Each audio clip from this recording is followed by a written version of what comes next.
हम रोज एक रोटी गौ माता के लिए लेकर आएंगे। गौ माता की जय हो। गौ माता की जय हो। गौ माता की जय हो। गौ माता की जय हो।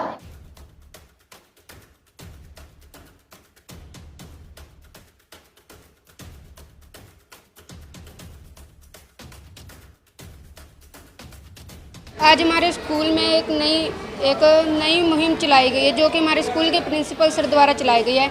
इसमें सबसे पहली रोटी गौ माता के नाम है, जो कि पहली रोटी शिव नंदी गौशाला में गाँव के लिए दी जाए।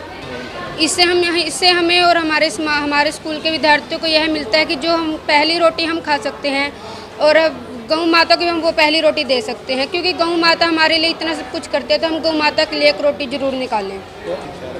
हम सभी शहरवासियों के लिए अपील करते हैं कि जैसे हमने स्कूल में गौ माता के लिए रोटी निकाली है, वैसे घर घर और हर स्कूल में और लगभग सभी दुकानों पर भी क्या है, रोटी बैंक लगाना चाहिए, जिससे गौ माता के लिए रोटी इकट्ठी होएगी। Thank you. आज शिव नंदी गौशाला के द्वारा एसएस पब्लिक स्कूल के अंदर पहली रोटी गाय को मुहिम चलाई गई।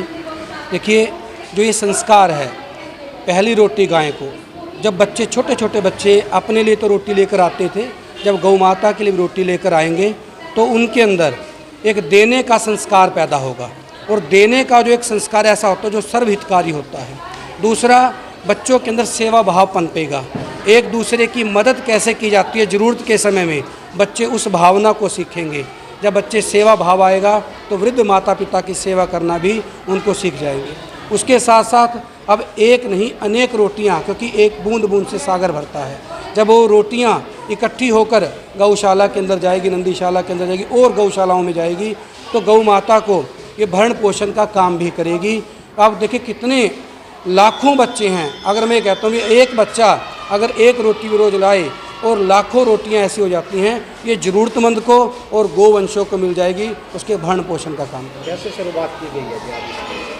आज बच्चों ने अपने घर से एक एक रोटी यहाँ लेकर आए। लगभग एसएस पब्लिक स्कूल में 700 के आसपास की स्ट्रेंथ है, और सभी को कहा गया था कि आपने एक रोटी लेकर आनी है। तो हमने एक मिशन की शुरुआत भी की है कि पहली रोटी गाय को, तो बच्चे आज एक एक रोटी अपने घर से लेकर आए हैं, और रोटी बैंक आप देख सकते हैं यहाँ, इस रोटी बैंक के अंदर उन्होंने डाल दी है। उसके बाद नंदीशाला से जो भी सेवादार है वो आएंगे और इस बॉक्स को लेकर वो वहाँ खाली कर देंगे। इस प्रकार जो ये रूटीन है ये लगातार चलती रहेगी। सेवा भाव है, ये जो छोटे बच्चे हैं इनके अंदर सेवा का, इनके अंदर दान देने का जो संस्कार का बीज बोना, इसके पीछे मुख्य उद्देश्य है कि ताकि ये बच्चे बड़े होकर ज़रूरतमंद की सहायता कर सकें, सेवा कर सकें। और जो भी मान लो किसी भी समय में कोई ऐसा व्यक्ति उनको नज़र आता है भी हमने सेवा करनी है, या वृद्ध माता पिता हैं उनकी सेवा करनी है, इस बीज की शुरुआत आज इस कार्यक्रम से हुई। मैं तो ये कहूँगा भी जितने भी स्कूल्स हैं टोहाना के अंदर हैं और इसके साथ साथ हरियाणा के अंदर, इस मुहिम को शुरुआत करनी चाहिए। इसका शुरुआत करने के पीछे जैसे मैंने बताया कि मूल उद्देश्य क्या है, बच्चों में संस्कार के बीज बोना, बच्चों में देने के बीज बोना, सहयोग के बीज बोना है। यदि हम इस प्रकार शुरुआत करते हैं, लाखों बच्चे हरियाणा के अंदर पढ़ते हैं, तो टोहाना से जो शंखनाद हुआ है, मैं कहता हूँ पूरे हरियाणा और पूरे भारत में इस मुहिम को मतलब बच्चों के माध्यम से पूरे भारत में ये मुहिम फैले और बच्चे एक रोटी गौ माता के लिए लेकर आएँ।